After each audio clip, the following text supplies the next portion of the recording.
poverty is a crime against humanity. It makes us ugly. It makes us old.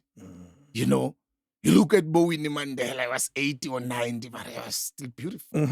You look at a poor woman who's 50, they're finished. The EFF speak my language. They represent me in everything, what I stand for, what I believe in, my language and everything, and whatever they're fighting for, and putting the people first and trying to touch lives. I'm all about touching lives. I don't want to live in the city for long. That's always been my plan. I want to farm. I love farming. I love working with the land. I think I'm a spiritual being. I want to be associated with nature. I love the water. I love the land. I love the trees. I love the animals. Sometimes they smell good. You know, they are these extreme people who believe in beheading, opening stomach, killing people, gruesome. It's a shock. We are beginning to adopt that culture here. We are beginning to see this gruesome murder. Not that we were not killing each other with spears, but it was not. You saw that chap opening a stomach in Spania there. I saw that. And taking a video. King David Studio Podcast. Okay. Where were you born? Well, my name is Mcebo Freedom Dlamini. Born December 17 December 86. I was born in Swaziland, Mbabane Government Hospital in Swaziland. My mother was in the MK. Okay. My mother is from Vryheid, Emondlo. Okay. Yeah. How did she end up in Swaziland? What story do you know? She was in the liberation movement. Yeah. So she was in the camps and all of those type of things. Those who were running away from the system, and then she was staying there. Your dad, because if you say she must have fallen pregnant while she was away. Yeah. Yes. No, that one is always controversial. You know, once you want to go in that one, there's always the controversy about it, and you know, and more especially because it's no longer there, and then those who remain feel like you know, can't speak about someone who's no longer there to defend himself. So I always don't want to go. You leave it. Yeah, I don't talk about it. But you did speak about it at some point. Only in when we were cornered by the system.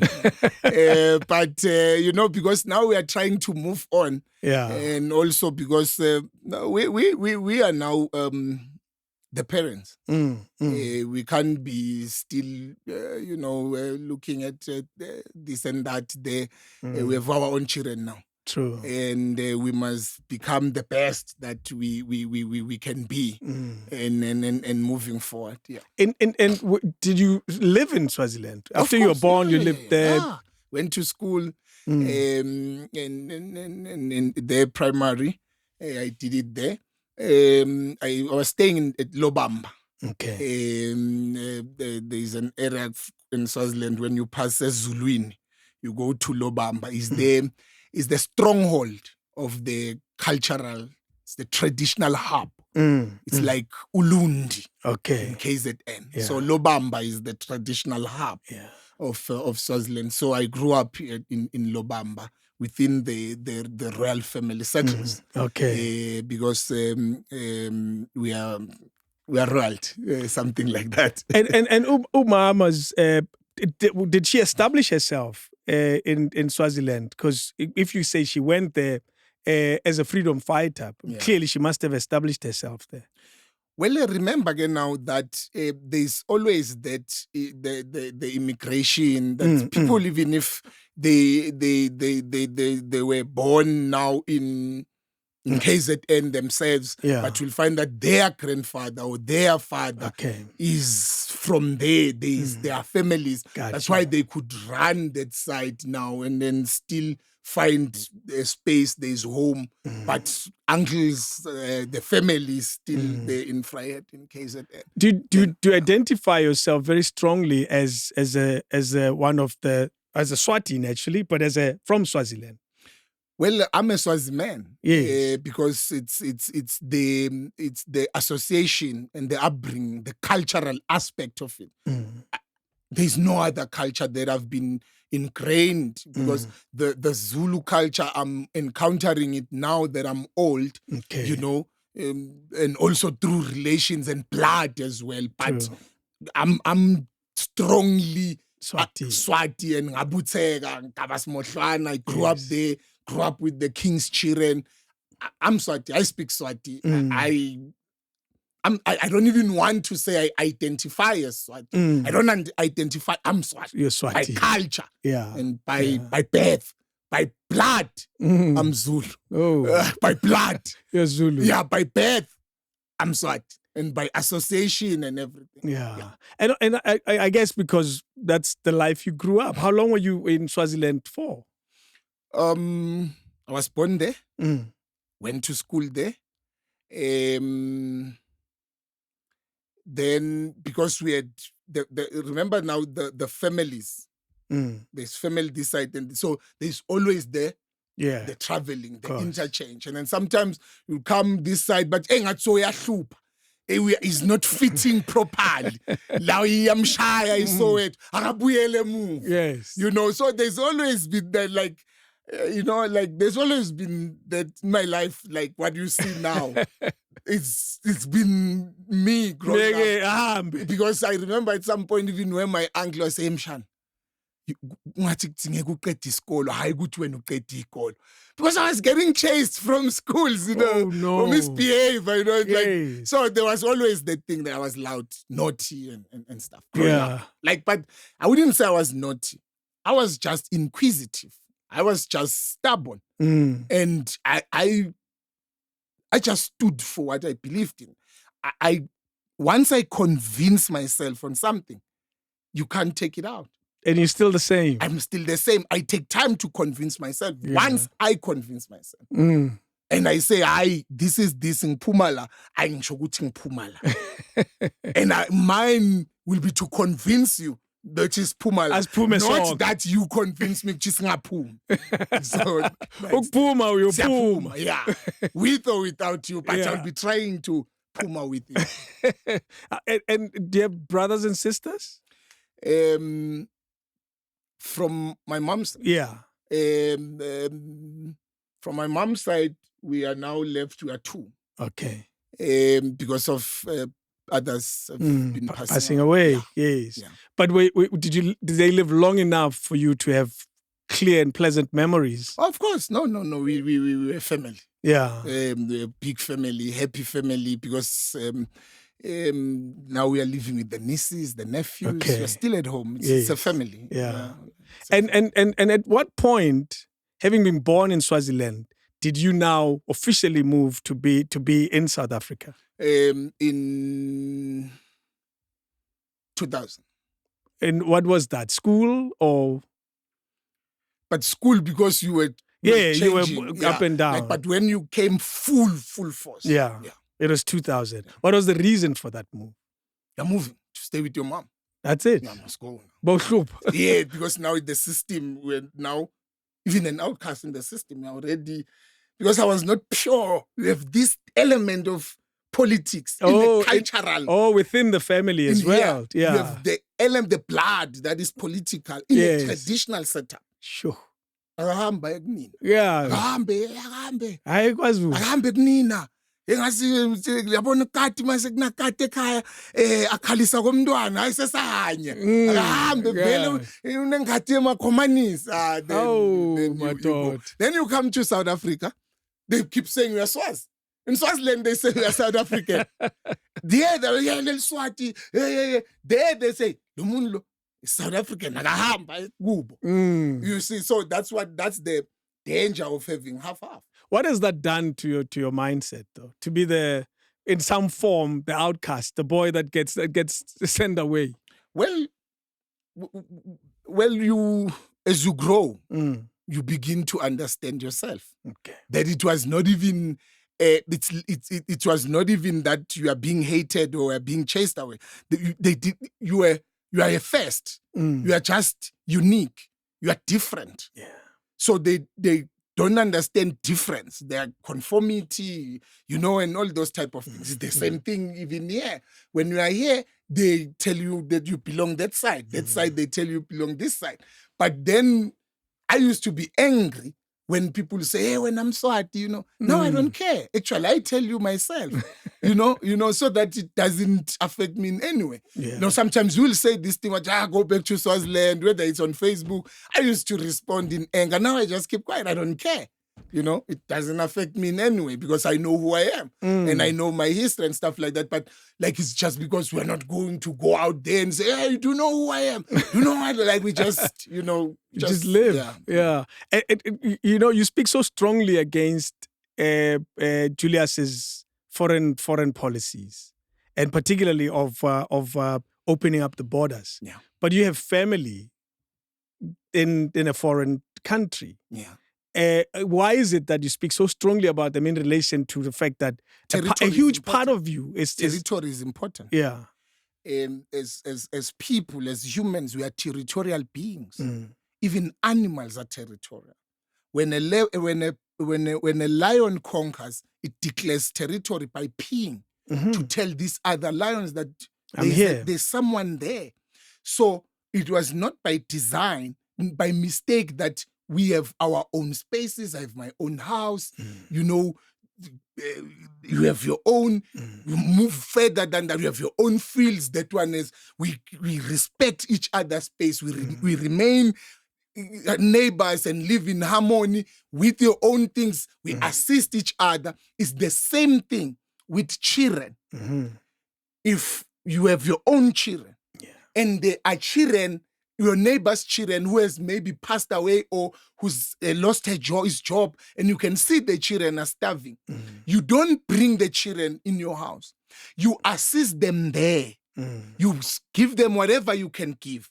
And by so doing, even your own children will love them. Your own children will love those children when you assist them there. But once you bring them into your house, you are building competition between the children that you have adopted or you have brought in there to shelter with your children. Then they start develop hatred. Then the hatred develop. It's inept. It's automatic. We are territorial. Now, it's not by mistake that there is a region where certain people come from. Same as animals. That's why we don't have tigers here.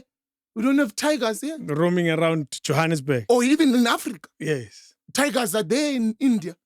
That's where they hibernate, they belong. God never made a mistake. You know where leopards are, giraffes are. You know where Venda people are, Pedi people are, Tonga people are, Swazi people, Jalonjal. Yes, we are South Africans, we are black, but we are different. I'm Swati. What's moral to me might be immoral to you. What I eat, you don't eat. What Venda people eat, I might not eat. There are people who eat horse. I've never ate a horse. In Swazi culture, it's a taboo. You don't eat a dog. You can eat a horse. There are people who eat. So we socialize differently. But we respect each other there. The problem, once you bring them, they are my relatives. They are that side. We visit each other. We cross the border. I am Zala. There's cultural exchanges. We go. There's nothing wrong about that. But development... Let there be development where you are. Yeah. Not that I feel like I'm threatened that you now want to take what I have. When now even my children won't have land. My children won't have business. So it becomes an immediate threat to the growth of my children. You look at the big countries, the successful tribes of countries, they are protecting their territories. They are also protecting the dilution of their citizenry, of who they are. They don't want that. They don't want this mixed masala where now they end up losing their identity. They became a United States of whatever. That's what we are being pushed into here, to a United States of Africa. At whose expense? At the expense of who? of the indigenous people here who have no alternative. I might have an alternative. Which is Swaziland. Yes, I'm speaking from a point of privilege. Yeah. It's a fact. Maybe there are those who wouldn't want to say it because they are deceiving the public and deceiving themselves. But where would you go? I have no option. You have no option. Uphelele. My people are in Limpopo, and that's as far as it goes. Yeah. You have nowhere else to go. If the land gets finished there, you have nowhere else to go. These people can any day pick up their bags and go. And go back home. And we can't survive in their spaces. We are not socialized in that. We are not socialized to survive anywhere except here. We belong here. It's not even an influx of the neighbors, because the neighboring countries, there's always that exchange of cultures and behavior. Swazi and Basotho, Free State, Botswana, Northwest, Mpumalanga, Swaziland. There'll always be those things. We are one. There is that thing, you know what I mean? But there are these extreme people who believe in beheading, opening stomach, killing people, gruesome. It's a shock. Yeah. We are beginning to adopt that culture here. We are beginning to see this gruesome murder. Not that we were not killing each other with spears, but it was not. You saw that chap opening a stomach in Spania there. I saw that. And taking a video. That video. Isn't it what the extremists do when they're beheading people? They take videos of themselves when they're beheading people and killing them. The one who took a picture of it. Yes. So that's what I'm talking about. We are now exposed to crimes that are foreign to us. We are now exposed to diseases that are foreign to us and habits. We are losing who we are and to something that we would tomorrow we won't know who to call ourselves. In the next 10 years, the children who will be born here will be something else. How, after moving to Johannesburg, to South Africa, where do you go? KZN? Vryheid in Soweto, because my mom was staying in Soweto. And then we'll go to KZN on holidays. Did you spend enough time in KZN to adopt the part of the life? Everyone at home, everyone is Zulu. Yes. The one who have this Swati tongue there. So you're still the outcast even there? Well, yeah, even at home. Like you pick up the child, let's Zulu Salomon Lo. Yeah, no, Swatis always come out. You know, the Swati always come out. Even when I try to speak Zulu. To an extent that I've even stopped. Yes. And I stick to say, they will accept me the way I am. They'll accept my Swati. It's not my fault that we were born there. Yeah. A lot of children of comrades were born in the US. They were born all over everywhere. the world. There are a lot of Jacob Zuma's children were born in Swaziland. That's why even today he still has ties with Swaziland. You had Bo Ayanda Dlodlo, children there. You had Balega Mbete's children were also born in Swaziland. You name them, your Fraser Mloketis, you know, like it's that set up.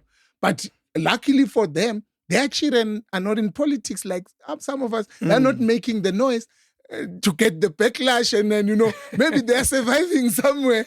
You know, they're not asking them, where are you from? You know what I mean? The Swati thing. Yeah, so with us, we are there and making noise, and even worse, fighting the current system, the government. So it swells ranks. This goes, this one we must deal with this one. Yes. Which part of Soweto did you grow up in? Zol. Zol. Ntwana Zol. Yeah. Do you carry the burden of being a Zola person? Because they were said to be slightly on the dangerous streak. Yeah, from the hood. Yeah, they always would say that. Well, we are from the hood, and where we come from, it builds the pride. Yes. You know, the aggression. And for you to walk in the streets, you had to earn it. To just walk in the streets, you had to earn the stripes. Yeah. It means I had to beat those that I grew up with. so that I can not beat old people, but your own age group, so that you can. So that's how we grow. But like it's cool, you know. There's a sense of pride. There's a sense of community. It's still a community there. Kuyaphilelwana. Makhelwane uyamazi umntwana kamakhelwane uyamazi uma kufiwe kwamakhelwane kuhlushekiwe we know ukuthi kwenzakalani kai kwenzakalani kabani bani kwenzakalani kuphi we know. It's a community makufiwe nonke nikabanjiswana. So that part of Soweto it's a neighborhood. Bomapetla, you can't go there commit crime. We know umntwana kabani zokulanda trapper, you know, in but the problem it's always again now when you see the adjustment we are makhaya. Lo ngathi usikhaya lo kwentwana lo. Bese lo kwentwana kunani lo ngathi kuye emakhaya yabo. Mara kufuna uphinde ubambele itsotitari ufithe egazi. So it's the adaptation. Like that's why I say I can adapt. That's why now my past, the circumstances define me. My character, who I am now. Jeez. If you want to understand who I am now, you have to go back from birth, the upbringing, how you were born, from who, growing up in the traditional royal circles, being indoctrinated into this thing, moving into the city, in the township, going into boys' schools. Now you are going to these white schools now, and you know. But it shapes character. It defines who you are. I can fit anywhere. I can speak to anyone. I can relate to anyone. I can relate to poverty. I can relate to rich people. I can relate to coconuts. I can relate. I've been exposed to richness. I've been exposed to poverty. I can exposed to the city. I've been exposed to traditional setups. It makes me unique. It makes me special. When you said I need special treatment, you see why I'm special, very special. You want special treatment? Because so I'm you special. Deserve it. You deserve yeah, it. I'm special. You speak of privilege in your life history. That there were opportunities that are not necessarily awarded to some black kids. How did that come about? How I'm from the royal family. Yes. How was mommy able to afford all of this? It doesn't need to afford anything. I'm from the royal family. Okay. The system took care of me. That's what it is. Took me to best schools. Yes. Gave me the best life. Took me all the way. Even if now if something can hit rock bottom, I'll run there. I'll run to Ulundi then say, Mzala. And I tell Mrs. the king, say, Mzala, Kupi. Mzala will hide me somewhere. Because I'm educated. I have all these things. So that's why I don't speak about it. It's not necessary. There are people who have known me their entire lives. They probably started knowing I'm royalty now recently, when the king passed away, because we had to come out, you know, and defend, start articulating on issues. That was the only time where I came out to speak about it. I didn't care about it because it never defined me. I never wanted to be defined by it. I just wanted to be Mcebo. You experience me for who I am. You understand? But like times go, we grow. We are now the elders in those spaces. So we are coming out. Because we are becoming the elders. They are passing away, these elders. So who are the elders now? We are the ones who are going to be advising the king. It's us. You know, so what is it that we are going to be advising him? That's what matters. So automatically, it also changes your behavior. True. Like, because you are beginning to occupy a huge responsibility that I still partly run away from. Because I don't know if I'm Will I perform to the best of my ability? Why do you question and serve? That? Why do you question that? Or why do you doubt it? Because I know what the system expects. And I know what the traditional institution is and how it operates. I lack all the qualities to be 100%. I'm partly political. I'm partly political. And the system doesn't want that? No. A king is a king. It ends there. It's the system. There's protocol. We do this when. We do that then. We do that when. We do that. We do this. It's religiously It's determined by the moon, the sun. We have cultures, we have rituals, we have this and that, But then there's this, not that I know culture. You can't tell me anything about culture, anything. Yeah. I know what we do when, how, why, how it's done. I know everything. How did you get to a point where you got I to grew know? up there. Yeah. Our culture is lived. Children, we know how to make coffee, how to, you know what I mean? I know it. Now, and there was no time where I stopped doing it, because even when you were in the hood, when there are events, Hack. when there's this, you can't miss any, right? Now, my problem is not the institution. It's what will be happening. Does it mean now I can't comment on the political dynamics of the country? You are I gone. get you. You see, you are gone now because you are here. You're putting into disrepute. Because the king doesn't always comment on these run away political He issues. speaks on his subjects, the betterment of his people and all those type of things. He can't question Cyril, he can't question the ANC. He's avoiding all those type of things. It's like the religious institution, like ZCC. The bishop, they will always say the church is bigger than politics. And most people don't understand what it means. Yeah. It's, for me, it's the same as culture. It's bigger than politics, because the IFP must be able to come here. The ANC must come here. Anyone must be able to go to the king. Yeah. They were doing it when Mcebo Dlamini was still there. They are doing it now that the current king is there.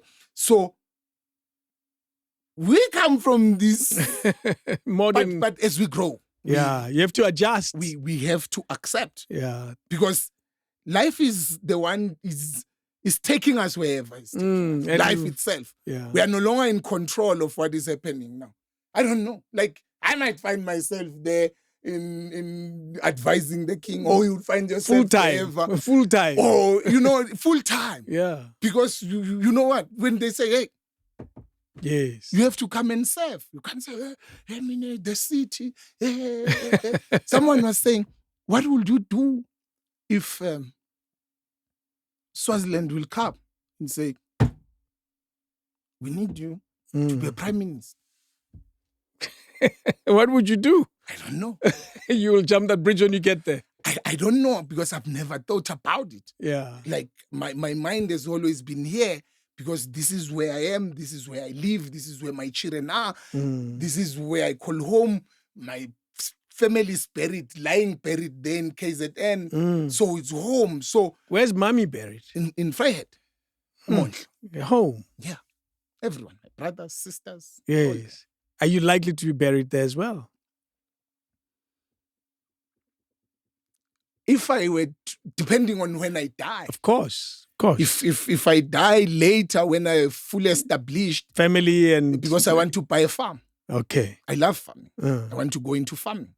My plan is to do a PhD. Okay. Finish my PhD, qualify to be an expert. Then I consult on issues of the Constitution, on human rights, and jurisprudence. Begin to review case laws and textbooks and all of those type of things. But then farm. I do that in my farm. Okay. I don't want to live in the city for long. That's always been my plan. I want to farm. I love farming. Yeah. I love working with the land. I think I'm a spiritual being. I want to be associated with nature. I love the water. I love the land. I love the trees. I love the animals. Sometimes they smell good. But we don't know where the future takes us. Because if we are in politics, you have to remain in the city. If we don't longer in politics, pursuing the career that now I'm talking about, because I'm now eliminating politics in this from plan. The story, yes. Yeah, in this plan, like the farming and the PhD, because it's what I'm doing now. Yeah. Want to be admitted as an advocate. I don't know if I'll practice for how long, because my plan is to own a farm, go and stay in the farm and be a consultant as an expert. But for you to be an expert, you need the title. Of course. Because even now, if I write an article questioning the Constitution, they say, who are you? It's just some They young don't even entertain you. Yeah. If you look at my master's paper, my thesis, it's on the Constitution. We are questioning the universality of the human rights. Well, I am saying the human rights, there is nothing called the universal human rights. They're not universal. They have color. Okay. They come, they are universal human rights. Yeah, it's black. Then they split. It's black. Yeah. They move. Where are the human rights now in Gaza? Okay. Of course, yes. You know what I mean? The human rights of the Israelites is more important exactly than that my point. of the people Where were of the Gaza? human rights when we were slaughtered by the Boers here? So that's what I was arguing. So I was arguing in the thesis where we are saying, are humans, are we humans or objects? That's it. Yeah. Now, because they wanted to attack it, they were quick to attack it, your NGO defenders. Then my supervisor said, we need to take this thing to PhD, this topic. So you'll carry pushing on. it. Yeah. We are pushing it now to PhD because we need because it has never been criticized the way we are pushing it. So the system is reacting to the criticism. My question, and I'm glad you gave a long, elaborate answer, is where would you want to be buried? I can tell you your answer is it depends where you are in your life. If you were to be hit by a bus now, God forbid, you're going to Vryheid. Yeah. Been 20, 30 years, well, we'll see that when it happens. 10 years. Or 5. Maybe Mcebo will buy me a farm. Now he hears it like, I love this boy. Let me just purchase him a farm, empower him. And he'll own you. No. I'm like, Julius, you assist me. It doesn't mean I won't question you tomorrow. But I will be gently moving him. Yeah. I like that. Where did you go to school, though? I went to Salesian Boys School. That's high school? Primary. Primary, okay. Yeah. And then I went to King Edward's. Yes. Yeah. And King Edward's here in South Africa. Yes, sir. Yeah. Did you enjoy that experience? It's a very high-level, modern experience. Yeah, it was nice. Yeah. Coming from the hood.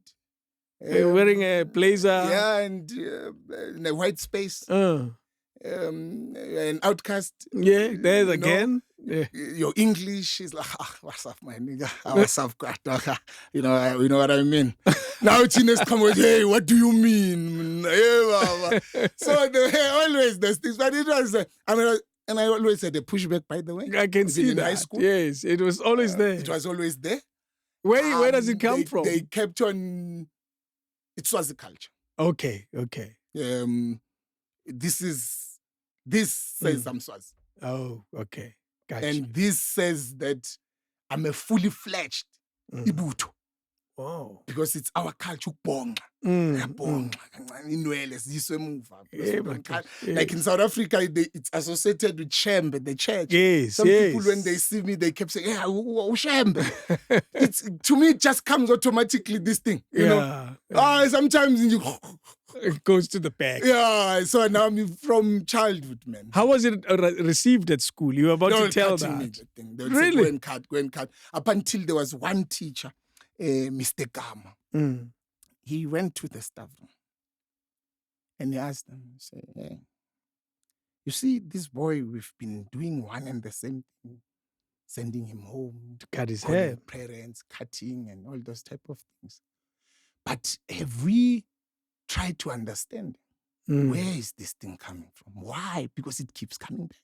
It's not like he's dying or moving a cut. No, it's pushback, afro pushback. Then they called me. Where are you from? Is it a black teacher? Yeah, Kama was Oh, yes, yeah. Where are you from? What's happened? And I explained, no, I'm from the royal family. This is this. That was the last day they cut my hair. Wow. Yeah. They just let you be. They understood that it is like a hajib for Muslim people. It's like a pandla for other people. It's for whatever religion. This is me. That's a moment, though, you realize. It's a moment in trying to understand each other. No, it took one teacher, Gama, who said, hey, let's ask him. Have we made an effort to understand why? What does it mean to him? Because there were a lot of hairstyles at the time. I never moved any. I always, it's either I cut my hair or I have. And the cut was probably forced on No, you. like a short, Short hair. Yes, that's that was cool. forced on you. Yeah, like, hey, now we must cut. Hey. Or now when they say you can't move a pushback, you must comb. Yeah, so now it's painful. This thing. So then I cut. So because funny, the my pushback is nephew nice. always carries a comb. He probably has it now. Yeah. He always carries a comb. Yeah, it's so afro. It's coming back. Afro is coming back. Yes. I remember these ones are adopting an American culture. That's true. Yes. Even us, even during our time, we were Mayo, what's up? Yo. Because Tinepela, we are during the time of Potruhil. Chahem, yes. But it doesn't look like that era influenced too much. Wena personally. Tell us. I was once a yo, what's up, my dog? What's up, my nigga? West side, you know what I mean? Can you imagine Yeah, that? no, it was the time, West side. Go, like we were people of, they were my colleagues, they were those of Biggie. Yeah, those were Tupac. So there was always those type of things. Born in the 80s. Yeah, 86. So we were there, so that era. Yeah, because the era of the 90s, that's where. Baggy clothes. Yeah. Like, hey. You did that. Yeah, but Kangan, I was very quick. Even at PS, Oh no, the hole is and they still there. moved me at home. They almost killed me. I was going trouble. What is this? Who was that? Who reacted? My most? grandmother, you gay. You want to make okay. Bakshan. Yeah, because remember, Pella, it's only now where it's acceptable. Absolutely. Like we are used to it. Yes. Hey, at that time, because in the Emakaya Valley, there was also most of the people who were gay at the time. Yes. Showed about Pobosil. So when you Pobosil, but where was it showing Lendole? He signed a Jele Yamake. Yes. Wow, you did that. So then I quit. So I left my earrings. But what made you quit? Because you say you didn't do it for too long. I became a leader. Okay, off? At school. Yeah. I'm everywhere. I'm a leader. I'm a class rep, everything. It's your thing. I'm in charge. It sounds like a Julia statement. We became leaders. Yeah. And now we had to lead by example, and and anyone could relate. I was outspoken. Yeah. I could speak. I could speak to anyone. Okay. Anyone. And I knew everyone by name. Wow. At school. And That's where special. they come from. Yes. And who their parents were. It's the same thing. If you can ask anyone who went to vets during my time, I knew them, all of them. Yeah. No one went to vets during my time that I don't know. Yeah. No one. Amazing, eh? There's no one. And we're talking about Both a lot of girls, people. I Yes. knew everyone. I'll tell you we are from which race because I was interacting in the bus. I knew, where are you from? Who's your parents? They tell you, hey, where's home? I knew everyone will engage. I didn't just know it's mine. Like, I knew sometimes even when the parents come, these kids will call me, meet my mom, because of who I was. Yeah. It's character. It's what what defines me. It's what makes me who I am even now. I pride myself with knowing people and engaging, so that anyone can be able to speak and tell him, Chan, I'm hungry, man. It's like, hey, I'm ran out of this. And say, no, we'll see, man. We'll find ways. Let's fix it. We'll deal with it. Yeah, I'll find. I always find ways. Hey, don't worry. You don't just promise. No, even now, if you bring a problem to me, I'll solve it. I'll always find a way. But I was struggling to solve my own problems. I have that weakness. Yeah. I can come to you to ask for someone else. I promise. And you will do it. But I can't come to you to ask for me. Why is that? I don't know. I don't know. Yeah. I don't know. Where does the leadership qualities and character come from? It must come from somewhere within the family. Well, growing up in the royal setup, by birth, they're already a leader. Okay. By birth, by being born there, they're already taught you can't do this. You can't do this in public. Because when you do this, it reflects bad. Nabantwana balapha. We are doing this because we were taken by royal family cars to school. So already you are limited to what you can do and what you cannot do. Yeah. So it already shaped the humanness that you need to love people, touch lives, do this and that, do this. So it shaped character. That's what I'm talking about. It automatically shaped character. You live in April, you're eating, someone is not eating, you feel like you. They will say, I'm eating because I'm royalty. Yeah. So half. that we eat. So already, but it builds you. You grow into it. You end up doing it even unconsciously. Yeah. Your mom was present the better part of your trial. Of course. From you were arrested 2016. Yeah. And your trial carried on for a while. For a long time. Yeah. It only ended in 2020. 2020. Yeah. And she didn't live through it. Because it has subsided. But when she passed away, she thought it's over because it subsided and they then brought it back again. Once she died, they brought it back. Yeah. Ngamandla ke manje. Yo. Ngamandla. When it was questioning citizenship again now. The time the person who was supposed to defend you, she's gone. Why did you think they brought it back? It's a system. We were becoming a problem to the system, and the system reacted. And when the system reacted, it reacted in a brutal way. The system wanted to keep you busy attending the court cases. The court. Yeah. It also wanted to frustrate you. It wanted to control and manage suppression. They are destroying you. They want to drain you, dehydrated, be defeated, so that you'd never speak again. Sure. And it failed. I can tell. Tell me about your mom a little bit. What type of person was she? She was a religious person. Which religion? Not really religious, but she believed in God and in miracles. Okay. The way you say it. Yeah, because God also, and miracles. Yeah, because like if you say religious, like people believe that we no longer subscribe to culture and African things, beliefs, like rituals. Okay. At home we did all of those things. Okay. Siyahlaba, Msebenzi, all of that. Komboti, yes. and all of those type of things. But we are also churches. True. Yeah. We go to church. So she was very strict. Okay. To everyone. Not selective strict. Yeah, she was very strict. Yeah. But remember, as we're now born the end. Oh, yes. Amandla saphelile. Uthola umntwana sogugile, ugcine somthanza kakhulu. So that's what you went through. Yeah, but like she was very, and she wanted the best for everyone. School was always number one. Yeah. I remember that I was also good in soccer. Okay. But why didn't you pursue it? They never. You would still be playing. They wanted school. Yeah. I was good with soccer, like good. But next. And when you go there, when you come back from school, you have to take your boots and go train there. You find your boots they've put in the sink, it's in the water. So now you can't go there. So I see I'm being managed there.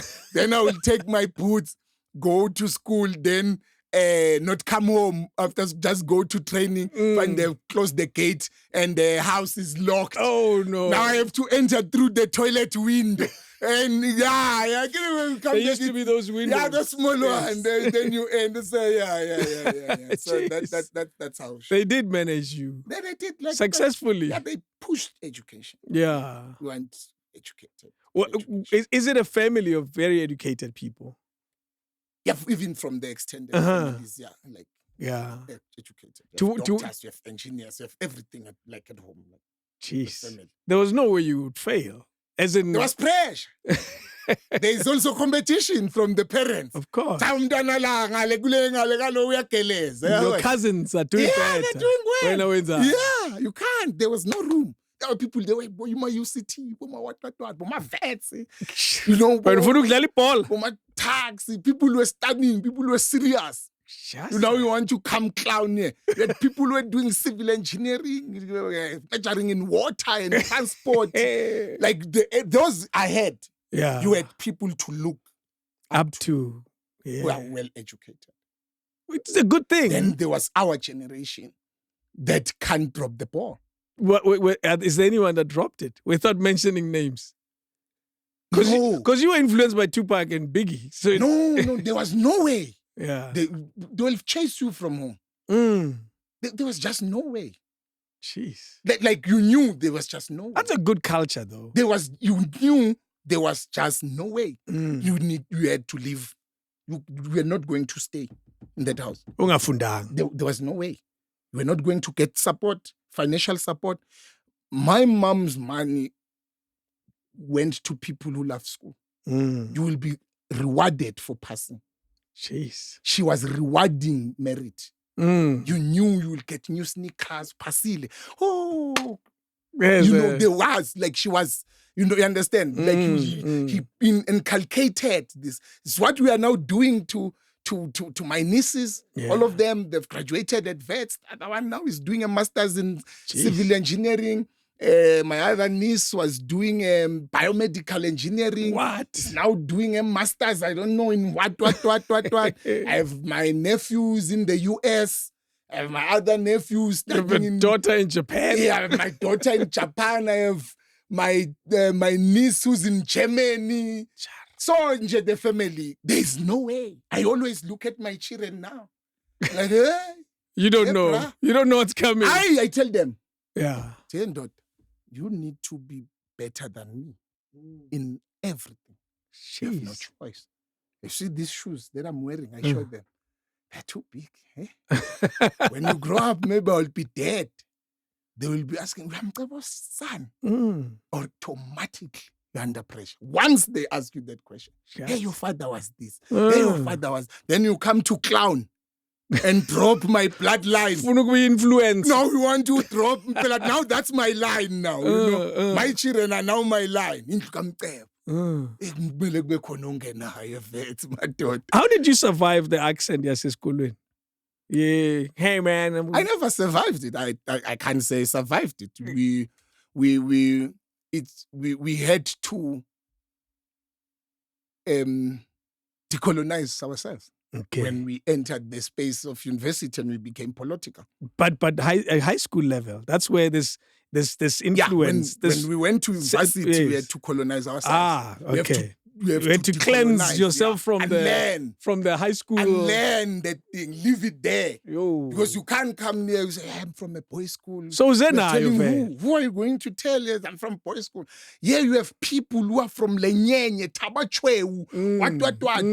You must relate to them. Yeah. You can't come here to put yourself at a pedestal. Mm-hmm. But what makes them to respect and love you is when they discover who you are without you telling them.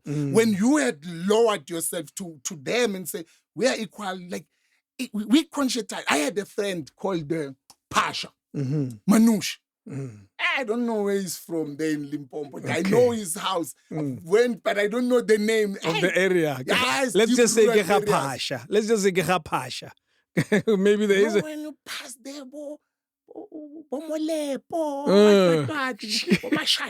yes. Those areas. Yeah, yes. It's from there. Yeah. So we came to Vet. He was from a very humble background. Like, you know what I mean? Like, yeah. So became friends. I'm privileged. He was not. Yeah. What do? You go down. You adjust. We became. We are still friends today. He's doing well now. He's driving Mercedes. I don't have a Mercedes.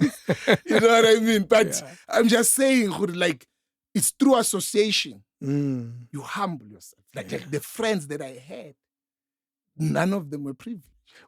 Before you got to varsity, though, did you feel and know that you were privileged? Before the cleansing? You don't know. Before there's nothing to compare it to. You're exposed to people who are like you. Yeah, all of you I am. Yeah. Didn't know. So inside your tongue somewhere there is that boys' school Model C accent. You never would. Like sometimes it comes up. Like, you know, when we are with them, it pops up. You know, like now when we are with them, we're like, man, come on, man. You know what I mean? Like maybe even the type of music. Oh no! Like the type of music. Like the other time I was with my son and I'm driving. Hey, this chap keeps quiet, man. And he's like, Why? You're so white. We saw when. Oh no. I'm like, yeah, because I forgot, you know. I mean, I'm not enigma. Hey, my daughter. You know? I like that you say you forgot. Yeah. You forgot your blackness. Because I'm giving them this black consciousness. Hey, that you are not. We're like, hey, man, you're so white. Hey, I'm like, it's this music, it's white music. You know, that white music of 947. Yeah, so I was playing 947. Hey, I'm busy with that white But music. you're white. And I love it. Yeah, well, it's part of who you are. I love it, yeah. I guess there's something beautiful about being part of all worlds. Of course, you get to be stand and play. You get to be everything. Ngibina nompoho man. Larsen. Yeah, mina ngiyafita, ungifaka emoria ngiyafita gwenana same time. Ngene horror. Angina pride, I don't have anything. Que le sea la Saulo. Saulo. Que le sea la Saulo. Que le sea la Yeah. Jeez. Yeah, of course. You're a shout. Yes.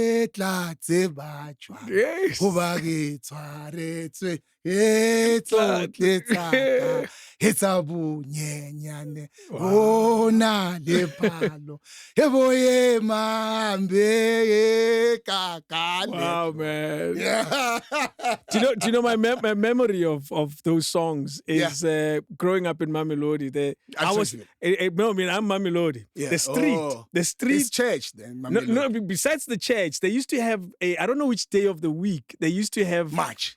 March on the exactly.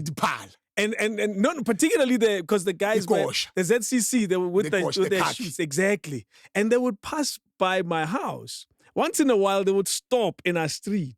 Yeah. And start singing. There were problems in that street. There were strong. You see, that's why you grew up to be this man that you are today. Wow, Strong. Yes. Yeah, otherwise even us, maybe So ZCC played a role in some form in your life. Yes. That's my church. Mcebo. Full. Through and through. Binakosha, church cock. I have to ask you because ZCC has two sides. No, I'm the Naledi. You're the Naledi. Yeah. You saw the latest Naledi story. Yahai. You saw the latest story of... they're lying about it. That's why the church told us not to buy Daily Sun a long time ago. We as ZCC people, we don't read Daily Sun. They're lying. Yeah, they're lying. You don't want to know what they say? I know they're lying because they've never given themselves time to understand the church. Let me tell you the story, though. It's nothing complicated. It's a university of, what's that, UNISA. Okay. They just awarded, and I use the phrase awarding, it's probably a different word. The Ubaba, the church leader, a doctorate. Panapi. The one said yes. The what is it? The dove said yes. Okay. And the star said no. Oh, okay. I don't want to be equal to this one. I doubt it happened. They're lying. No. But if it's in the papers, it must be no, true. It's a lie. This gutter journalism. There's gutter journalism everywhere. So if it's in the papers. They are selling propaganda. And newspaper. Probably there might be something if it's there. Yeah. I know during our time that during my SRC we wanted to confer doctorate to the staff, yes. And everything was moving. We were close, but I really don't know what then happened at the end. Yes. Because it didn't end up not happening. But you can't take away the fact that it's the biggest a black church in the country. Yeah. And it contributes in shaping character and upholding a certain a behavior of people, harmonizing. It's playing a role. Yeah. You can ask yourself if these churches were not there, we will be eating people by now. We would have lost everything. Yeah. If you have ZCC, the Star with 20 million membership. 20 million membership who are subscribing, not our children, us who are paying. So it must tell you then that it's massive. Yes. So it then shapes behavior. That's true. Shapes character and the upliftment of the spirituality of the soul. Because for me, it's the biggest important thing is the upliftment of the soul, the cleanliness of the soul. It's life. What it is doing, it's playing a big role. So it deserved to be recognized and to be conferred of such a qualification. How did you end up being ZCC? I just loved it. Yeah. I think for me, it chose me. In all honesty, I think it chose me because I remember I was at school because it's a Catholic school, these schools. And I was sent Banban. Yeah, now we had to sing these songs. And when I was just naughty, not that I was not singing because of whatever, you know what I mean? I was just naughty, which I don't want to listen to Father Ahen, and stuff. Then they're like, yeah, why are you not singing? I'm like, no, I'm not Catholic. But what church are you? I'm like, I'm ZCC. That time I had never went, You're always being defiant. Yeah. Then Father Ahen says, come here. Come the front, sing us. You're ZCC. Yeah, so sing us one song of ZCC. Ngaya lapha phambili. Ngayitrapa. At least you knew a song. Yeah, because it was always still playing on radio. You see. It's a big institution, Everywhere you are, you have interacted with it. And also, even if you are not ZCC, someone in the family is. There is everyone in South Africa has had an interaction with the church through an uncle, an auntie, what. So even if you have never went directly, but no one can say I don't know it. They like lying, like this gutter journalist. Even Kaizer Chiefs and Orlando Pirates had an association with ZCC. They formed a ZOC. I think it was a ZOC.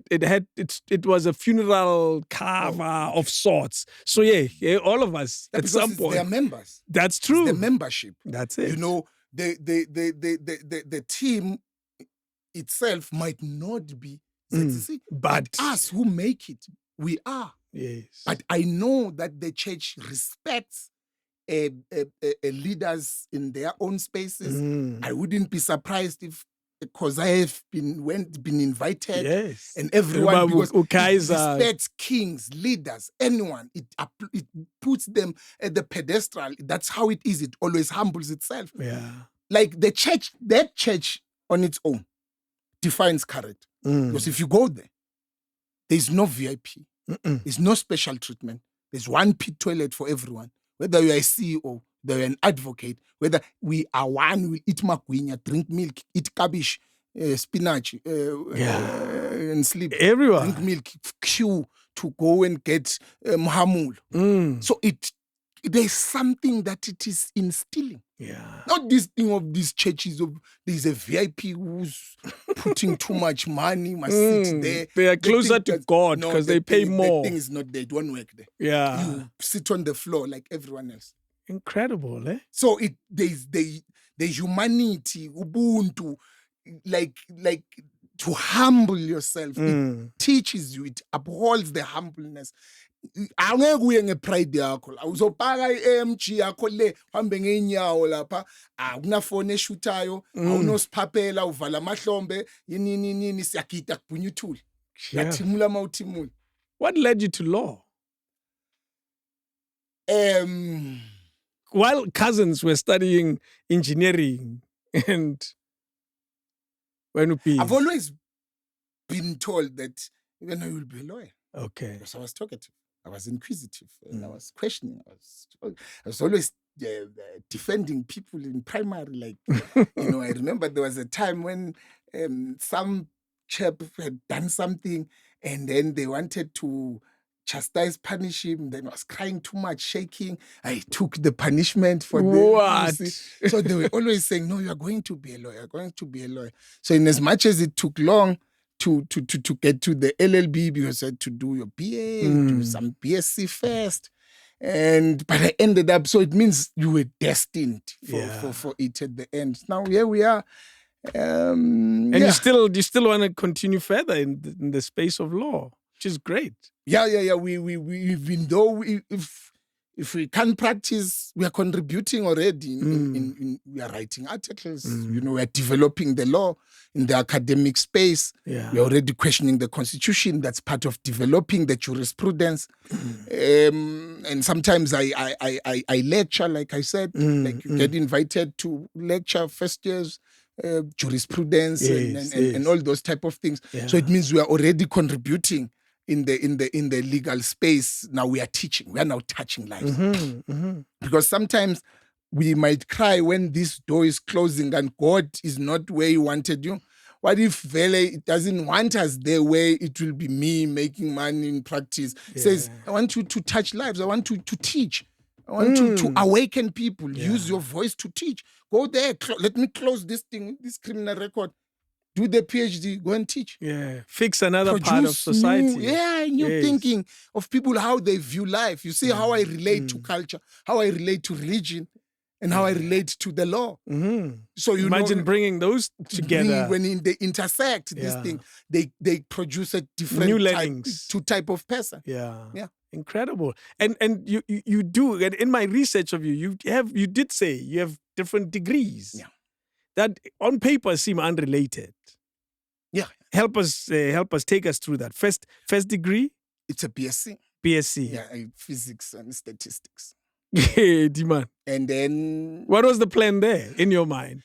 There was no plan. Like we were young at the time. Like I can't believe you were young. You're doing physics and statistics. Yeah, like you just go to university. You do what you. I remember we had just applied for general PSC, and then we go there. They say, "Hey, how many of you in there like physics? What? Because you there was your a hand. new form of physics that was being introduced. So now we come so sometimes you just follow a line. Yeah, I was Yes. Now then what else? The BA. Yeah. Then I went to work somewhere. Okay, with a BSc. Yeah. Then I went to work somewhere. I like how you don't want to mention where you went. When I was where did there, you go? Do you want to tell somewhere. Hey. And then when we were there, things didn't go well. Oh, hell. That's where we exposed to extreme racism. Okay. What is racism? Okay. What kind of company was it? Without necessarily mentioning because remember now we are physics people, so now we are dealing with oil and gas, and we are purifying, we're doing all of those type of things. Yeah. So, but now we have these night shifts. We are working at night. We are releasing the other one. And then because there's always a gap year where there's a new graduate program where the matriculants must not go to varsity straight. You must come here for a year. Then you can then go. Yes, go study. Yeah. And then they come, teaching them. These young ones. Yeah. Teach them. Come January, bayavaya. The following year, then this one doesn't go. Then this one. Why? After 2 weeks, actually, say shaft manager. So it says reporter to analyze this part. Chinesbuye University. No, the only ticket is because he's white. Then that's when we became political. And that was because. Remember at the time we were very young, and then radical. Then we went crazy. Yes. Then we started complaining, and then one of our colleagues unfortunately died mysteriously at night under there. We suspect he was pushed. We call it a those spots. Okay. Because that was when I was like, what, I'm going home. So you left? Because I'm the one who's talking too much. You're the political. It's me, Lolo. Then I quit. And then I had to then go back and start a different career. Then I did the PA. PA in what? What was the plan? Because now I was already an angry black. Not a Now I'm 702 black. there are some people who have privileges. This thing of equality doesn't work. This thing of Rainbow Nation, this equal. Stories like Now we Amanda. start making noise. Now we adopt the black consciousness. Now we are moving. Then I move into the BA politics, international relations, and anthropology. And anthropology is because I've always been a culture boy. So then the anthropology speaks of culture and history. So I always wanted it because I never wanted to lose who I am. So now we will have this anthropology of music, anthropology, culture, anthropology of sex. Jeez. Yeah, because they know that sex is not just sex. They explain that sex is something serious. When you do the anthropology, then you begin to respect it. Yeah, that's why now you can close the zip. And I was telling someone now I no longer have sex for fun. Now. It's for recreation. Now, it's not for recreation. No, now. Now, where I am. I no longer have sex just. When I have sex, I'm impregnating. So if I'm not impregnating, I'm not doing it. You'll end up with too many kids otherwise. Yeah, but now I'm like, no mangahlala 3 years akunandaba. Yeah. It's for making people. You are making people down. Even dogs don't make sex for fun. It's for a purpose. Even cows. There's no animal that just for fun. It's only human. So where are we learning this thing of making this there's a no. pleasure? There is there's a form of a monkey called bonobos. It's just chows. They have fun. They have it for fun. I'm sure they're extinct now. They are they're still around. They are misbehaving. They're just chow. They're still around. They're always sleeping. They're tired. They can't survive in the jungle where you have to be strong to fight. Imagine if lions were chowing all the time and they're going to hunt and fight me. Hey. Well, let's move from that. When did you join this SRC? Was it during the BA? I was president when I was in the LLB. LLB. Yeah. Oh, so third degree. Yeah. That's when. Yeah. And the decision? It was by mistake. Yeah. How I became SRC president. What a big mistake. It was a mistake because we were already old. Okay. And we were already defining ourselves as the lords. Like we were the seniors. Shabosi. A lot of us were sitting there by the green benches. And we call the green benches the House of Lords. Those are the elders now. In the school. Yeah. So we're advising. We'll find us during lunch. You'll find all lecturers sitting there. With you? With us. No, we'll be there at the bench. You'll go buy his lunch. The VC come to the bench. All sorts of people. Politics. Every day, without fail, we're sitting there. What? You see. So again, now, this one day, 2014, then the EFF gets formed. Okay. Yeah. In 2014. Then all our leaders at VETS joined the EFF to form the student command. Yes. And our leaders, those who were leading SASCO, the chairpersons and secretaries, the youth league leadership, and part of people who were in the SRC, like Tukelo Nhlapo, those who were PYA, they moved to the EFF with our data. You're saying it's 2014. Yeah. So that was at least a year or so within an EFF, because EFF is 2013. Yes. Yeah. No, the student command. It's 2014. Yes. Yeah. The student command.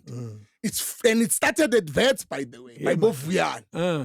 And then look at him now. Yes, it was student at VETS. So when they started, they take our people, they take Bombe, Bosive, Tukelo Nhlapo, all of these key people who are leading the structures with data, secretaries of these things. They move it there. Then the PYA says, we are losing we're people. not going to win the elections.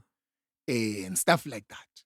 They took a decision not to contest elections, and we were not there in the meeting, because there's a meeting where we have to submit names. Of course. Where in the PGM, where They nominate names to be put as representatives. They took a decision, no, we're not going to contest. But they were anticipating losing. Yeah. We're like, no, we need to rebuild, do this. We have lost a lot of credible leaders. Was Tembiso Mpunyane, a lot of people who were they young but matured now. They were in their 30 years, you know, but groomed. Yeah. I am sitting there. I'm like, comrades, we're going to contest. Yeah. The thing of saying we're not going to contest is not going to happen. We are going to contest. If we lose, we will lose with our boots on. But at the time, you were not necessarily an active member of these structures. No, I was. You were? Okay. Strong. Did you have ambitions? No, we're old. Yes. We had adopted. I was already popular and famous. Okay. But behind the scenes. Okay. Because all the people who had groomed them. And they were young enough to be... Yeah, we produced them. Yes, we were elders. We accepted that we were elders. You're too old for leadership. We accepted and we adopted the mentality that we must produce more leaders. Mm-hmm. Because, we were the products of Bondlozi, oh, yes. of Floyd. Those were the SRC of ours. Of course, yeah. Those were the SRC when we arrived in 2003, 2004. Yeah. You see? So Floyd was our president when we arrived. So now they were gone. We were there.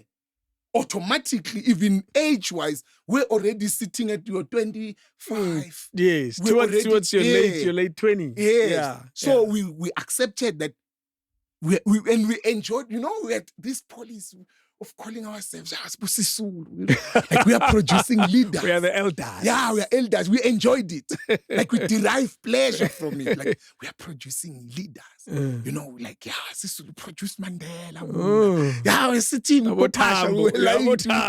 with my colleagues. We're not obsessed with these things. But we're popular. We're everywhere. We're fighting. Yes. If there's a need, we take the front seat. Okay. Then we push these young. We were up until they decide not to contest. Mm-hmm. Then we say we're going to contest. Then they said no. We then started approaching individual people. They said no, those who were leading the residencies, what. I were like, no, leader, no. Then I said, come on, I'm going to form a slate and contest. On your own? No, it's PYA. Okay. But I'll form the slate with apolitical people. Mm-hmm. A lot of the people who made our SRC at the time were apolitical. Okay. We picked them from clubs and societies. Mm-hmm. We picked some from church. Yes. The leaders of the church will put then our list. We had to have 15 names. Sure. We went to the residencies, pick people from SLN. We went to medical school. We needed the vote from medical school, brought people. Went to education campus. We needed someone from there, took the leadership there. Clubs and societies, school societies, sports, what.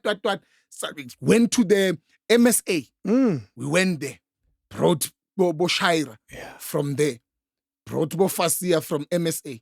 These people were never comrades. No, and they had no political intentions, really. They were leading their own with the formations. Their formations. And I remember as we said, they are better, we will give them politics. And we did. Yeah. They are the leaders today. All of them. Incredible. They are leaders today of society. And your formation won. We won. The slate won. We won against the EFF. We won. And automatically, I then became president. Jeez. And we were clear mandate. I remember when I took over, I made a statement. I was the first person to email every student in the university. When I was elected, I asked for emails of all of these people. Access. This is me. This is what you are going to do. Everything that I did is what I sent. If you can get that email. Yeah. So you lived up to your promise. We promised, this, we will deal with this and this, because I knew the problems have been in the system for long. I knew vets in and out. You can't tell me anything about vets. You can't. Yeah. There's nothing you can tell me with that institution, even if you want, even if I can go today. Your relationship with Habib. It was love and hate relationship. I can tell you that for sure. I love him. Yeah. He loves me, I know. Yeah. But we were annoying each other. And when we fight, we were fighting brutal. After the fight, we are cool. I know he's angry. I knew we needed each other. I'm a product of Habib. Yeah. he sharpened me. Wow. His arrogance, his stubbornness made me who I am. Mm. Because he will never run away from engagement. The door was always open. But you must know your story. Yeah. So you can't go there to howl. Mm-mm. So because we had bouted and jabbed for long, every day masilwa ngiyaqina man. You get stronger. Ngiyamthayimba. So saying athi masesimngena thola sesame level in terms because makakushaya ngale tinto ngihamba ngiyoyifunda. Nami sengifunda le content yakhe. Sayingeke ashaye lokhu wazi ukuthi ubhala incwadi ufundani. So masesibuya now we are equipped. You're stronger. Yes, so we could take him on pound for pound. Wow. So he sharpened us. Yeah. We are his product. He radicalized vets because he was ready to engage. If you were weak, Habib will defeat you. And then you'll go away. The students will stop listening to you. You had to be strong, Baba, to counter what he has said. Yeah. And to win the public and the parents. Because Habib will speak to you here, and he's not speaking to, he's speaking to the public. He speaks beyond you. So that the media start dealing with you. And parents start calling children, hey, stop that nonsense that you are doing. You can't support this man. So when you take platform, you have to rebut everything he said. And you come victorious. So we dealt with him. So I love him. I respect him. It was never personal. Yeah. Even when I graduated, we were hugging each other. It was all fun. It was nice. Remember when I was graduating because I'm Dlamini and I couldn't be at the end. But the D is quite early something on. like that. Yes. And my student number. Oh. Remember also my student an number old is student an number. old one. Start with E and alphabet. You're quite early. Yeah, my student number start with an alphabet and it's 4 numbers or so. You know, like this guy has been here for long. You know? So it's those type of things. So you can't be at the back. Yeah. So because they knew, this one, there'll be drama here. This one is graduate. This person must be the last one. So that whatever happens, there is no disruption. So I was the last person. So immediately when they called Really? the entire great hall went up. They were singing somewhere. Because I had my people from the traditional circles, they were busy with praise singing imbongi. Well, you know, Bakbonga and stuff like that. Wow. I went there, I hugged him. It was all nice. People were happy. Amazing. To show it's not personal. Then we sang Solomon. Hey, listen to that. Solomon. The entire great hall went. What were you graduating at that time? What was that? With the BA. With the BA. Because it was. I was jumped to the LLB. Then I had to graduate. It was after the 2015 fees must fall. So it was December of the 2015. You were without a doubt. Because I didn't graduate for the LLB. Yes. Why is that? I was owing. So you didn't go to the event? Yeah, you can't graduate. Yeah, of course. Yeah. But they just give you that time. Passive. But you can't graduate. You can't graduate. And also with the masters, I also didn't go. Yeah.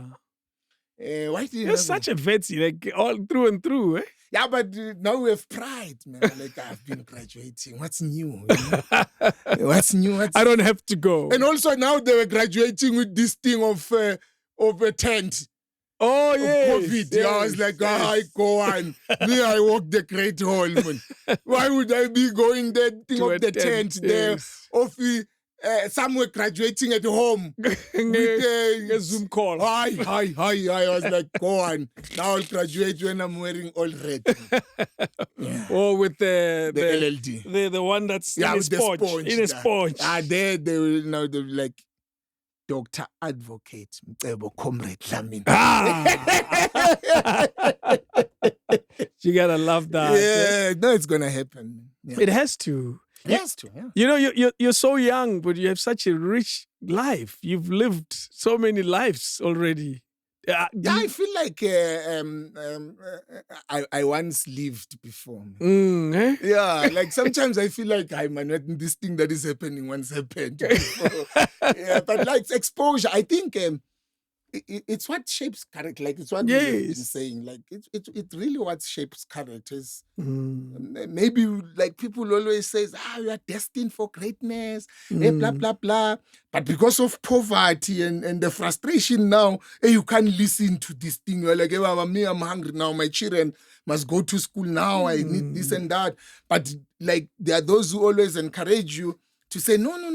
We are destined for greatness. So these things are preparing you for bigger things and to be a better leader if you become a leader because you've been through a lot. So you can't be like them. So because you must be the alternative. But I went along with them and the system has brutalized us. Do you know something we spoke of before we even started recording? And this is where I'm concluding. You said poverty can be a distraction. Yeah, poverty is painful. Because while you're busy trying to achieve greatness, you have to deal with the small issues. The reality. And the reality can slow down your progress. Remember, we even made an example of a dog. And we are working on greatness. But you have this thing. It's a serious distraction. Yeah. Poverty is painful. Yeah. Poverty is a crime against humanity. It makes us ugly. It makes us old. You know, you look at Winnie Mandela, I was 80 or 90, but I was still beautiful. You look at a poor woman who's 50, they're finished. Yeah. It's poverty. It's painful. It's ugly. And even worse, when we are pursuing a dream, you cut short the dream because you need to provide. You can't go all the way to postgraduate because at home they no longer understand. You need to go work.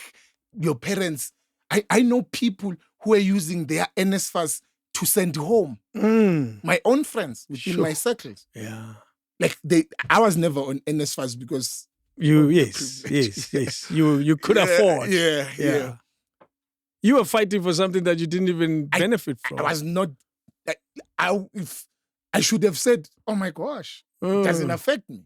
Because it wasn't affecting me. Because whatever. I just needed the degree and leave, and carry on. I could have went anywhere. In fact, taking part of this thing, in fact, closed a lot of channels. Like maybe even the funding from the traditional structures because they stopped it. They didn't understand who I was becoming. The system didn't understand who I was becoming. Yeah. So I lost the funding, from the King's office and all those type of things. But it was part of. I never felt bad. I was like, they will understand one day. Yeah. Maybe it will all make sense. It does now. It's home. They're embracing me. They call me every day for advice and stuff like that. They are now benefiting, and from your like wisdom. Yeah.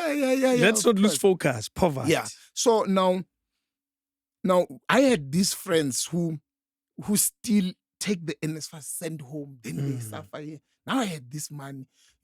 People will tell you. Those who will be watching, they'll confirm. We will buy 2-liter Coke, loaf of bread, and a mazamba by Matrix. We'll eat probably 10. Jesus. It's my cabal. Yeah. We eat. I would have ate alone. Yeah, because you could afford to. Yeah, and run away. Come Yeah. And we speak politics. They're hungry. My colleagues will eat. Yeah, we say we eat mazambane. We're calling it the chips there. Big box. Mazambane. We're eating a mazambane and bread. Sometimes when someone is hey man, we're living nice. Even if someone has money that they'll say, Mchana, I'll buy bread. Yeah. I'm like, oh, okay. I'll bring mazambane. Hey, we eat. Or we eat that thing. There was that food that we were eating of 2 rand. It's karanichas, that thing of Chinese food. Karanicha. The shop was called karanichas in the metro. The food was small. Man. We call it the food for rich people. Because it was rice mixed, I don't know, with beans and karanicha, man. Yeah, we're eating karanicha. Small, like 2 rand. Yeah. Now if we have 20 rand means we will all eat. 10 people will get karanicha. Exactly my point. Wow. Yeah, so poverty. Yeah? So poverty is painful because now you had people who had potential to move from the BA to the LLB or pursue the honors and masters, but they couldn't. They had to leave. They had potential. Society was robbed of their talents, their skill. They are lost somewhere. Yeah. Because they had to provide. They had pressure, like massive, massive pressure. There are a lot of people. Yeah. There are a lot. Now, if you go to vets, I will always make example of vets because it's what That's I know. your experience. Yeah, yes. it's what I know. And I know the data. Majority of people who are in postgraduate are international students. Sure. It's not our own. Mm. Majority. That's crazy. Because they are funding. Do you think it's still the same even It now? is. Nothing has changed up until there's funding for postgraduate. Because NSFAS only pays until... Yeah, but then, remember once what masters, there must be a stipend. Of course. So that you can cover the poverty at home and stuff. There must be a stipend to encourage our people to go all the way. Yeah. There must be a stipend because the withdrawing is because of the pressure. Home. Toiletries, in at home, Magriza, in. So majority of the people who are their bursaries have stipends. They pay for dining hall, res, food, books, and a stipend. And they're there for masters. They're there for even PhD. Yes. That's why now, even remember again now, the language even of after fees must fall, we're like, yeah, the university will say, yeah, now they up like lecturers. We're like, hey, none of them are South Africans. True. Hey, say yashinja le language. Sengathi siba xenophobic. Yes. Why? Because the African brothers from other countries, but Middle East Africa, they have their own mentality. Like, you are lazy. Yes, South Africans. Yes. So, like, they also have their lack that patriotism and nation. They have no responsibility, you know. They are just here for the salary. They are fine. You know, there's lack of that thing. They don't have a complete understanding of the dynamics of our country. And they don't care. Yeah. They are like, we are lazy. They fail you. Even if you come and like, hey, I'm living with a mother who's this and this, and you are explaining your problem, they don't care. You're lazy. And all those stuff. Then students are like, no, but these are not our own. But then what are the universities supposed to do? Because they're the ones who are doing the PhDs.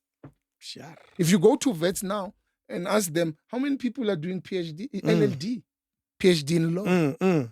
There's a few. South Africans? I don't care whether it's South Africans or what. The people who are doing PhD there, they're less than 5. What? Yeah. Why is that? There is no interest in pursuing this thing. And that's where you want to go. Yeah, because even as there was another door that was closed. Which one is that? The practice. Oh, yeah, of course. The criminal record. Yeah, so because in 2020, I was already prepared to go practice. And when this thing happened, I was distracted, I was discouraged. But I'm picking up myself again. But the interest had shifted. Like, no, let's pursue academia. Because that's why I went to masters. It was after the criminal record. I was like, no, I can't stay at home. Let me pursue the masters and stuff like that while we are dealing with other things. Then I was working for the city. Geoff brought me. I was already in KZN, by the way. Jeez. I applied. I was not deployed. I applied. There was for a job. position. Yeah. Then I entered and then he passed away. I left. We have to pursue something else. So life has been moving. But yeah, we are surviving. And you're surviving. You still have a smile on your face. There's no room to be morose. Who cares? You'll be moaning, crying, complaining. Who cares? In fact, when you are moaning, complaining, and whining, they are happy. Let me change your narrative and conclude with that, and I want you to close it. Maybe that's why South Africans are full of comedians on social media. The people who you call comedians, you say all we do, doesn't matter how horrible the story is, South Africans are going to find something humorous about it and make fun of it. We are all just comedians. Yeah. Maybe that's why, because who cares? You cry, nobody's going to buy you bread. So you might as well laugh at yourself. Because that's what we do. We had a storm, a hail, and people were showing themselves putting it in alcohol. Yeah, who cares? That's what it has happened. Yes. We can't complain over spilled milk. It's gone. But what we are saying in our aspect is that when you fall, you have to lift yourself up. You personally have to lift yourself up. Yeah. You can't say will and think that people will come and lift you up. They don't care. They are dealing with their own problems. Yeah, their own falls. Every person is dealing with something. Yeah. Cars are being repossessed. There's this and that. Yeah. Some are sick. They have chronic disease. Everyone is dealing with kids something. are on nyaupe. You name it. So again now, there are those who are also competing with you, who wants to see you complaining and always talking about bad things. I don't speak about any bad thing about myself. I'm a fighter. Yeah. I'm a survivor. Yeah. And there is nothing that can happen to me and happen for the first time. Yes. So I now need to be strong for myself and for my children. That's it. I will survive anywhere. It doesn't matter where you can take me. I'll survive because I can adapt. And I don't expect anything from anyone. No favors. No. I can be a spoiled rat, go and whine from my rich relatives. They can tell you. I don't ask anything. I've never asked for anything from them. Yeah. I want to be me. I want to meet them from a point of same level. I don't want to, when I visit my cousin there, I engage him from a point of poverty. That's not me. Point of begging. I know, I'll never do that. Yeah. My pride will never allow me to. That's not how I was raised. No. I would have went anywhere and I can go home and live nicely. Be fine. Yes. Go there and live, mix with the Mabuto and live. Yeah. Yes. But no, I can't. Yeah. It's not me. This is me. I open. I predict that at some point you will leave the ANC. I predict that at some point you will leave them very sadly for your own The ANC sake. has left me. No, allow me. Because you haven't left it. You see, I'm telling their story, your story. I have a feeling one day you'll say, I'm good. I'm right. And I have a feeling you'll join the EFF. It's just a feeling. And it'll be a difficult decision, but it's one that you will eventually make. And whether the EFF will receive you gladly, it's another story altogether. But I have a feeling it'll be a natural progression. And most people who are within the ANC right now, they'll probably not realize what they would have lost. Well, joining the EFF wouldn't be selling out to the cause and to what I believe in. True. The EFF speak my language. They represent me in everything. What I stand for, what I believe in, my language and everything, and whatever they are fighting for, and putting the people first and trying to touch lives. I'm all about touching lives. Politics can come second, but if I can be given a machinery to touch lives, I think I will die with dignity. Yeah. I just want to touch lives. That's what we were doing at university. We were touching lives. That's why we had large following. Because we had touched, each and everyone can tell their own story about this guy, how he helped me, how when I did that, then we're like, how are you assisting these people? All of them. I don't know. And some of them are even forgotten how I assisted you because I was genuine. Yes, you don't some remember. Of them, when they are graduating, they tell you how you assisted them. I've forgotten. But I'm saying, the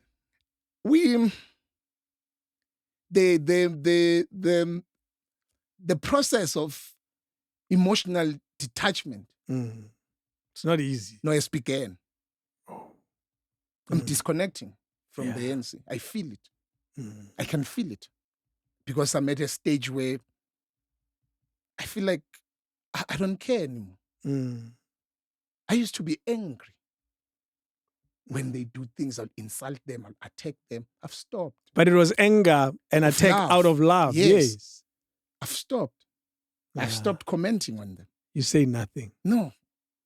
It's the emotional detachment. I feel it has begun. But you will always have few individuals who still believe in you, who are keeping you, like they are delaying The disconnection. Yes, because they are. Mm. Sometimes, like for instance, I had a call from Gwede from nowhere. Mm. Like was calling me. I think I had commented something that he didn't like. He didn't attack me. He called me, said, let's engage on this topic. Mm. We spoke. I maintained my ground. He spoke because he's good. Yeah. What's up? The tiger. We engaged, we spoke. Yeah. And it's what we appreciate sometimes. As a young person, the engagement, for them to reach out. They're delaying the disconnection. They are delaying the disconnect. And when they attack you, like, hey, EFF, they are speeding the process. But when they engage you like a you like then one feel of like, them. yeah. I'm a Groot man. There are those few individuals who still believes in us, like who will call you and ask for an advice. What is your prediction? But they don't pay us. How am I going to speak politics on an empty stomach? This thing of saying we must volunteer, I don't want that thing. What is your prediction of the 2024 elections? They are going to be tricky. These are going to be probably one of a kind elections. The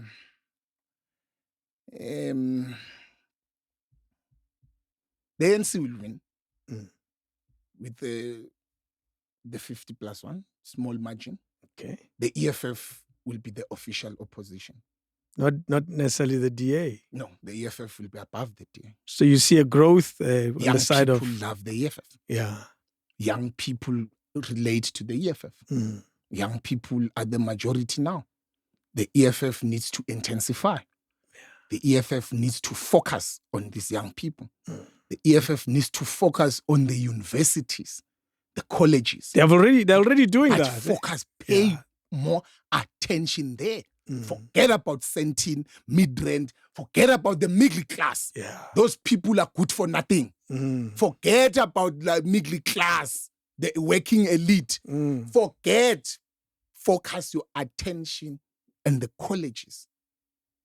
Focus yourself in the townships. The strongest vote the ANC is the township. Crack it. And you're saying it's possible. Areas. They're already doing. Yeah. The ANC is no longer in control of Soweto. The biggest vote in Johannesburg. The EFF has infiltrated your Alexandras. That's the biggest vote of the ANC. Yeah. It's in trouble. Not the DA. The DA is nowhere. Yeah. The DA is here in Randburg, in Bryanston. It's here in the suburbs, in the hood, in the clever blacks. Yes, in the 702 blacks. Yes, that's where they focus on young people. The EFF must focus on township and young people, and some part of try to win the old generation. They need a face to win the old people. That's an older face. And it's not Julius. Like I was saying, that his posture, his language, he scares this Bomako. Yeah. Others, they love him, but they cringe when he speaks. Even now when I speak, we have people who are cringing, like, hey, this one might throw an insult to us anytime. And I don't insult, but they are cringing up until you finish speaking. It's okay. So they will find it. A softer face. Yeah. Someone, if they had someone like... Who is that? Who is that softer face? No, an old person. Yeah, older, but if they had someone easier. Like Bo Holomisa.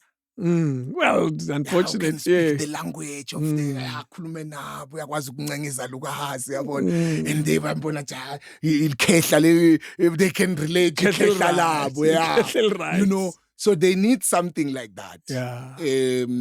Dali can't. And also agrees like some of us here. He's one of the founding members. Yeah, and it's like even his language is his like tone. Us. Yeah, his tone things is like some of us. He's a rascal, he's a radical. He's a critical thinker. So he doesn't have that thing. The thing of bomntwana kaphindangene. Soft. I'll back everyone. We'll vote even if you don't want. Yeah, but I think it will be very interesting. In KZN, ANC is in trouble there with the IFPs. Beginning is growing, and the there will also be that sympathy vote. Do it for Mtana. Yes. You know. And the EFF is trying as well. It might not win, but it's reducing, it's eating. Well, if you remember, Julia said we will finish this elephant one bite at a time. Yeah, but they're smart, those chaps. They will figure it out. Yeah. I think they will listen to us and take it as a proper critique that is building. Let me declare, I've contributed very strongly on the construction of Julius' studio. Oh wow, that's beautiful. And now you know. No, and I love it. I love it because we it's the unity amongst blacks. Yeah, you know what I mean. You are not trying to own it. No. You are contributing. Yes. And it's the touching lives and the behind the scenes. Yeah. You will always be cherished for it. Yeah. You know what I mean? We found a studio that was built, but it had a lot of technical issues. And I got a call from one of the guys and said, that's nice. Come and help us. And we made it what it is We now. are doing it for the people. Yes. We are doing it for South Africa. For the country. Yeah. Thank you, my brother. This has been a lot of fun. You won't believe how much time we've 10 hours. You will play the entire year. King David Studio Podcast.